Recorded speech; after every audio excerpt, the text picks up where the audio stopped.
बाबा, आज जब मैं बाहर से आ रहा था तब कुछ लोग बात कर रहे थे कि सामने जो सालों से बंद पड़ा खाली कमरा है वहां कोई हादसा हुआ था। वो लोग किसी बावरी ताई का नाम ले रहे थे। क्या हादसा हुआ था वहां? कौन थी बावरी ताई? मुझे तो इस बारे में कभी पता ही नहीं चला। कौन बावरी ताई? बाबा ने मुझसे पूछा तो मैंने कहा कि बाबा, वो जो गली के उस छोर पे रहती है। उंगली के इशारे से उन्हें दिखाते हुए मैंने कहा, वही जो बंद पड़ा कमरा है ना, वो? नहीं तो, मुझे तो इस बारे में कुछ नहीं पता। बेटा, मुझे अपने काम से फुर्सत नहीं। तुझे कुछ जानना है तो अपनी दादी से पूछ, वो ही इन सब बातों का पता लेती है। चल जा, अभी मुझे आराम करने दे। मैं बाबा की बात सुन कमरे से बाहर आ गया और अपनी दादी के पास दौड़ा चला आया। दादी तब अपने बूढ़े हाथों से सलाई में ऊन भर बुनाई कर रही थी। दादी, अपने मोटे चश्मे को मेरी तरफ कर दादी ने कहा, आ गया मेरे राजा। आ बेट, कहाँ दौड़ आया धूप में? दादी, मुझे उस कमरे के बारे में जानना है। दादी ने मेरी तरफ माथे पे चिंता लाते हुए कहा। कमरा कौन सा? मैंने कहा, दादी, वो सामने वाला कमरा जहां बावरी ताई रहती थी। आज जब मैं घर वापस आ रहा था तो कुछ लोग उसके बारे में बात कर रहे थे। दादी ने मुझे अपनी खाट पे बैठाते हुए कहा। कैसी बात कर रहे थे? दादी, वही कि उस कमरे में एक हादसा हुआ था बावरी ताई के साथ। वो लोग बहुत अफसोस भी कर रहे थे और उनके चेहरे पे चिंता भी लग रही थी। दादी के हाथ सलाई के साथ हल्के धूज से रहे थे। मुझे लगा मानो सर्दी की वजह से होंगे। दादी, मुझे बताओ ना, आखिर क्या हादसा हुआ था उस कमरे में? कौन थी बावरी ताई? मुझे सब जानना है, सब। दादी ने एक भारी सी सांस भरते हुए अपना चश्मा हटाकर मानो अफसोस भरी नजरों से कुछ देखने लगी। अब जो वो मुझे बताने वाली थी उसे सुनने के लिए मैं बहुत एक्साइटेड था और दादी मुझे बावरी ताई का किस्सा सुनाने लगी। बावरी बहुत ही भली और किस्मत की मारी औरत थी वो। मुझे याद है जब वो जवान थे, उसके 2 बच्चे होने के बाद उसके स्वामी का साथ छूट गया। अकेले ही बेचारी ने अपने दोनों बच्चों की जैसे तैसे परवरिश की। कहते हैं ना, गरीबों का कौन धनी, मगर उसकी एक धनी थी जिसे वो कहती थी, मालकिन, मालकिन। बावरी यहाँ कुछ आज से 37 साल पहले रहने आई थी। बड़ी सीधी सादी गरीब औरत थी बेचारी, रंग सांवला, सबसे कम बोलने चालने वाली। उसकी तो मानो सारी दुनिया उसके बच्चे ही थे। इससे ज्यादा उसने दुनिया में कुछ जाना भी ना था। अपने बच्चों पे बहुत जान देती थी। अपना घर, बच्चों और पति की सेवा में जीवन था उसका। मगर गरीबी की मार हर किसी को लौ की धूप में जला देती है बेटा। उन दिनों यहाँ सब पैसे वालों के अपने पक्के पक्के मकान हुआ करते थे और वो बेचारी जलती लौ में उस चद्दर तने कच्ची ईंटों के बने कमरे में अपने बच्चों के साथ रहती थी। बहुत बुरे दिन काटे हैं उसने। भगवान ऐसे दिन किसी को ना दिखाए। ये बात कहते कहते दादी रुक सी गई। 2 पल की खामोशी के बाद दादी ने फिर आगे कहना शुरू किया। उसका पति भी बहुत अच्छा आदमी था। कभी उस पे हाथ नहीं उठाया, ना कभी उसको किसी बात की शिकायत की। करता भी क्या, बावरी थी ही इतनी सरल। उसका पति सवेरे ही दूर कहीं दूसरों के खेतों में हल जोतने निकल जाता था देर शाम ढले ही आता था। फिर जब तक उसका पति था वो जैसे तैसे अपना जीवन काट रही थी।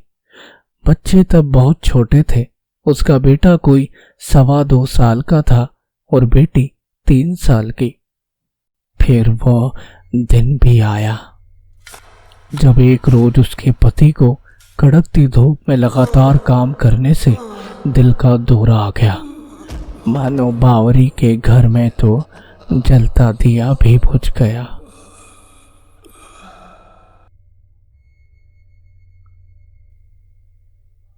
पति की कोई संपत्ति नहीं थी, ना कुछ रुपया पैसा ही छोड़ गया था बेचारी को। उसकी तो संपत्ति ही उसका वो कमरा और बच्चे रह गए थे। कमरे का किराया और बच्चे के भरण पोषण के लिए बेचारी जिस खेत में उसका पति काम करता था उसी घर की मालकिन से काम मांगने पहुंच गई। भैया, मुझे मालकिन से मिलना है। क्यों? कौन हो?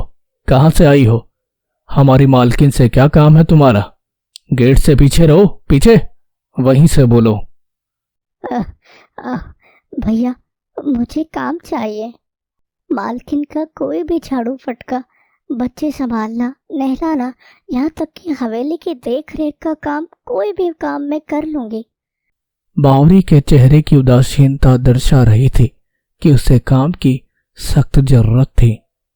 दरबान ने एक दूसरे आदमी को भीतर भेजकर मालकिन से पहुंचवाया कि कोई काम मांगने आया है, तो भीतर से मालकिन ने भी बावरी को अंदर बुलवा लिया। जब बावरी मालकिन के सामने गई तो उनके सामने घुटने टेक बैठ काम मांगने की दरखास्त करने लगी। उसके बच्चों पे तरस खा आखिर मालकिन ने भी उसे हवेली की दाई का काम सौंप दिया। जमींदारों की बहुरानियां ही पहले सारी जिम्मेदारी ली रहती थी बेटा। मालकिन भी ऐसी ही थी। वो भी कामगारों को काम पे रखती और निकलवाती, मानो पूरा राजशाह उसी के हाथों से चलता था। जब बावरी कोठियार पे काम मांगने गई तो मालकिन ने उसे घर की नौकरानी का काम सौंप दिया, एक तरह से दाई माँ का काम। तभी से उसका नाम मालकिन के घर में ताई कह के पुकारे जाने लगा, बावरी ताई। वो वहां के दूध मुंह तो कुछ छोटे बड़े बच्चों का ध्यान रखती और मालकिन का भी बहुत ध्यान रखती। धीरे धीरे बावरी के कमरे में फिर से दिया जलने लगा।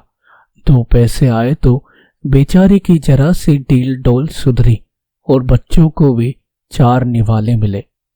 मगर बेटा, वो कहते हैं ना, जिस औरत की डील डोल दिख जाए, कुछ निहायत ही गंदे लोगों की नजर उस पे पड़ ही जाती है। बावरी के साथ भी कुछ ऐसा ही हुआ। एक आदमी हुआ करता था चंदेर। पहले यहाँ के जमीनों का चंदेर ही सौदागर हुआ करता था। खुद का अपना घर था उसका, मगर आदमी एक नंबर का निहायती बदमाश। शराब पीना और ताश खेलना यहाँ के गलियारों में बहुत बदनाम था वो। बीवी तो अधेड़ उम्र में ही चल बसी थी उसकी, इसीलिए कलमुहा दूसरों की औरतों पे नजर रखा करता था। मैं जानती हूं कि ये बातें तुझे समझ नहीं आएगी बेटा, दादी ने मुझसे कहा, मगर ये बातें बावरी से ही जुड़ी है, इसीलिए तुझे बताना भी जरूरी है। दादी आगे कुछ बोल पाती कि माँ ने मुझे आवाज दी, राजा, होमवर्क कौन करेगा? कल सुबह स्कूल नहीं जाना तुझे? चल जल्दी से होमवर्क करने। दादी की कहानी में मैं तो भूल ही गया था कि मुझे होमवर्क भी करना है। मैंने दादी से कहा, दादी, मैं अभी होमवर्क करने जा रहा हूँ, आप मुझे ये कहानी पूरी जरूर सुनाना। दादी अपने मुरझाए प्यारे से हाथ मेरे सर पे फेरा मुस्कुरा दी। अपना चश्मा आंखों पे लगा वो फिर से बुनाई करने लगी। मैं भी जाकर अपना होमवर्क पूरा करने में व्यस्त हो गया। अब शाम ढलने लगी थी, अंधेरा होने को आया था। माँ ने फिर से आवाज दी, राजा, खाना बन गया है, होमवर्क हो गया तो आ जाओ, दादी बुला रही है बेटा। मेरा होमवर्क पूरा होते ही मैं भी अपने बैग को जगह पे रख दादी के पास चला गया। शाम के समय संध्या आरती के बाद हम सब खाना खाने बैठ गए। पापा, मम्मी और दादी अपनी ही बातों में घुल मिल गए। मैं और डुग्गू भी स्कूल की और इधर उधर की बातें करने लगे। वक्त यूं ही बीत रहा था। सब सोने चल दिए। रात के कुछ 10 बजने को आए थे। अचानक मुझे याद आया कि सामने वाले कमरे की कहानी तो अभी बाकी ही है। मैं भागकर दादी के कमरे में गया। वहां हल्का हल्का बल्ब जल रहा था। दादी करवट ले शायद सो चली थी। मैं दादी के पास गया और उन्हें उठाने लगा। दादी, क्या आप सो गए हो? दादी। तभी दादी ने मेरी तरफ करवट ली और पास में बने स्विच बोर्ड का स्विच ऑन कर दिया। और आजा, क्या हुआ बेटा, सोया नहीं तू? मैंने कहा, नहीं दादी, मुझे नींद नहीं आ रही। दादी, आप मुझे आज दोपहरी को जो कहानी सुना रही थी वो आगे बताइए ना। दादी अपने बिस्तर से उठकर बैठ गई और अपना चश्मा लगा बुनाई का सामान लेकर मुझे भी अपने पास बैठा लिया और दादी मुझे आगे की कहानी सुनाने लगी। मैं दादी की गोदी में लेट गया और उनकी कहानी सुनने लगा। चंदेर की नजर ना जाने कितने महीनों से बावरी पे अड़ी थी। उसके पति के गुजर जाने के बाद तो चंदेर उसे और करीब से जानने की कोशिश करने लगा। बावरी हर रोज की तरह सुबह को मालकिन की हवेली निकल जाती और देर शाम होने पे लौट आती थी। अपने बच्चों को भी वो कभी कभी उसी हवेली पे ले जाती, क्योंकि उन मासूमों का ख्याल उसके सिवा और कौन रख सकता था। बावरी के कुछ अच्छे दिन बीत रहे थे, मगर एक शाम ना जाने क्या हुआ, जिसने तो मानो बावरी की किस्मत में पत्थर ही लिख दिए। एक रुआसी सा माहौल उसके भीतर उतर आया। एक रोज अचानक हवेली में चिल्लम चिल्ली मच गई। किसी ने बावरी ताई को हवेली के वालिद साहब के साथ सोते साथ बैठे देखा। ये बात जब मालकिन के कानों में पड़ी तो माहौल फिर ठंडा ना हो सका। बिना जाने करे कि गलती किसकी थी, कौन असल में वो औरत थी जो हवेली के वालिदन के साथ बैठी पाई गई, क्योंकि अंधेरे में किसी को क्या पता चलता। शक सारा बेचारी बावरी पे गया, क्योंकि वो ही एक जवान स्त्री उस महल की रह गई थी। एक तो दुखियारी, ऊपर से ऐसा लांछन, बेचारी को कहीं का ना छोड़ा। उसने मालकिन के हाथ पांव जोड़े, कई मर्तबा उन्हें समझाया कि मालकिन, मालकिन, मैं अपने मरे सुहाग की कसम खाती हूँ, मैंने ऐसा कुछ नहीं किया। आप वालिदन साहब से पूछ ले। मैं उस कमरे की सफाई कर रही थी। अचानक लाइट चली गई। मैं पिछले कमरे में थी, मैं वालिदिन जी के कमरे में नहीं थी। किसी ने गलत ही मुझ पे आरोप लगाया है मालकिन। हरामजादी, एक तो मेरी हवेली में काला मुंह करती है, वो भी मेरे ही पति के साथ अपना राज रचाती है। क्या ऐसे दिन के लिए तुझ जैसी कलक्षणी को मैंने काम दिया, जो आज तू अपना काला रंग मेरी हवेली की दीवारों में छापती पकड़ी गई तो मेरे ही वालिदन पर आरोप लगाती है। हरामखोर, तुझ जैसी को तो जिंदा जला देना चाहिए। तेरे बच्चों की खातिर तुझे छोड़ रही हूँ, जा निकल जा हवेली से। दोबारा यहाँ नजर आई तो तेरे बच्चों के साथ जिंदा गड़वा दूंगी। नहीं नहीं मालकिन, मैं ऐसी नहीं हूँ। आपसे जरूर कोई गलती हुई है पहचानने में। मैं ऐसी नहीं हूँ मालकिन। अगर आपने मुझे काम नहीं दिया तो मैं कहीं की नहीं रह जाऊंगी। मेरे बच्चे भूखे मर जाएंगे मालकिन। सूर्या, निकाल इसे हवेली से बाहर, फेंक इसे यहाँ से। हवेली के वालिदन की बात सुन हवेली का गेट कीपर सूर्या और कुछ नौकर मिल रोती भिलकती बावरी को हवेली से बाहर फेंक आए। बेचारी करते भी क्या, कई देर दरवाजे पर सर पीट वहां से जाने लगे। अब बावरी के दिन बेहतर ना हो पाने थे। एक बार जो समय बिगड़ा सो बिगड़ता ही चला गया। बावरी ताई की सच्चाई जाने बिना हवेली से निकलवा देने के कुछ दिनों बाद मालकिन को हवेली के भीतर से ही मालूम हुआ कि उस रात कमरे में बावरी नहीं बल्कि मालकिन की मुंह बोली बहन रुकमी थी, जो वालिदिन की और बच्चों की मालिश किया करती थी और मालिश के बहाने उनके साथ उठा बैठा करती थी। इस बात की सच्चाई जब मालकिन को पता चली तो मालकिन का रिश्तों से भरोसा ही उठ गया, मगर अपने ही कोठियार की बदनामी पूरे इलाके में ना फैले इसीलिए इसी झीप को सिर्फ बावरी सहती रही।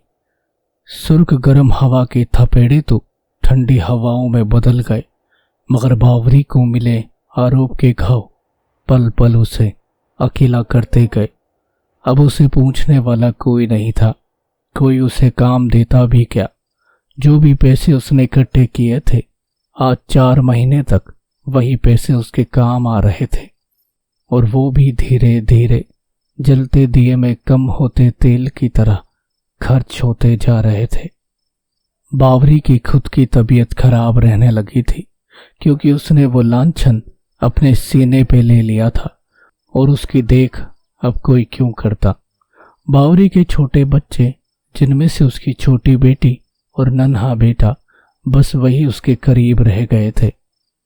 माँ, हम मालकिन के अब क्यों नहीं जाते?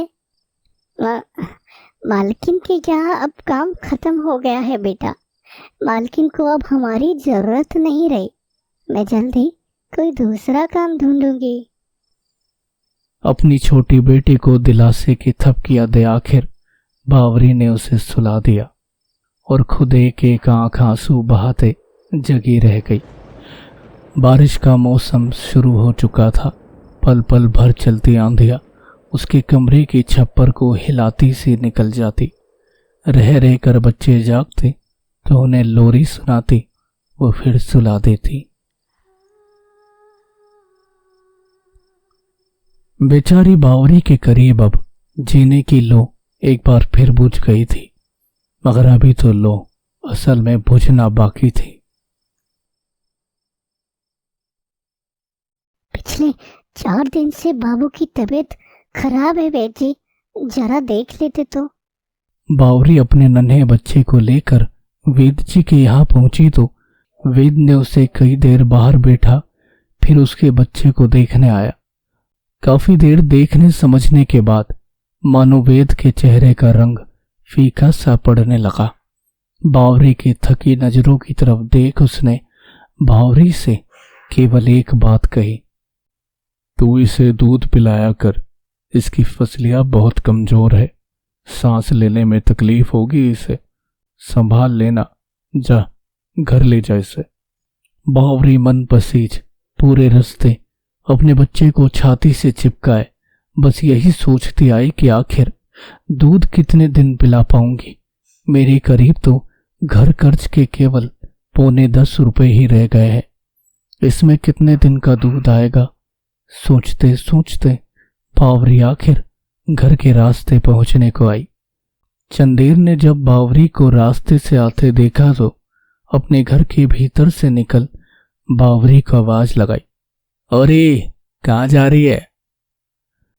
जब बावरी चंदेर की ओर मुड़ने को हुई तो थम से गई, क्योंकि उसने भी चंदेर की हरकतों के बारे में सुना था।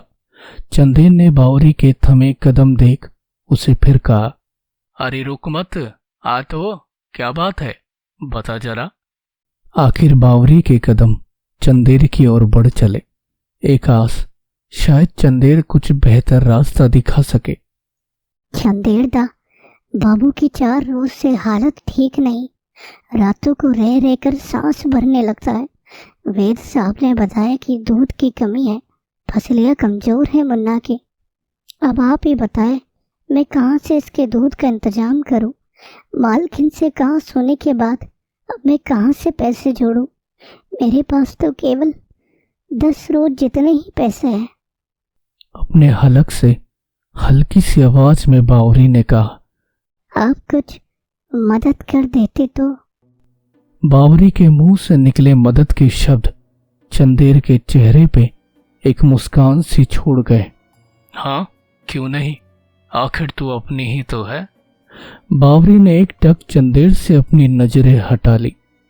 तू फिक्र मत कर, मैं भिजवा दूंगा तुझे कुछ रोज जितने पैसे, तू इसे दूध पिला। आखिर एक आस जोड़ बावरी उसका धन्यवाद कर आगे अपने कमरे की ओर बढ़ गई। घर आई तो फिर अपने बच्चे को गोदी में लिए लिए आखिर रात होने को आई।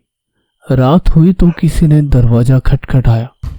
अपने बच्चे को गोदी में ले वो दरवाजा खोलने गई तो पाया कि चंदेर नशे की हालत में अपने एक हाथ में शराब तो दूसरे में कुछ पैसे दबोचे बावरी की ओर बढ़ने लगा। बावरी ने उसे रोका तो बोला, अरे ले पैसे और अपने बच्चों को दूध पिला, तू भी सब पियो दूध, ले रख, मैं चलता हूँ।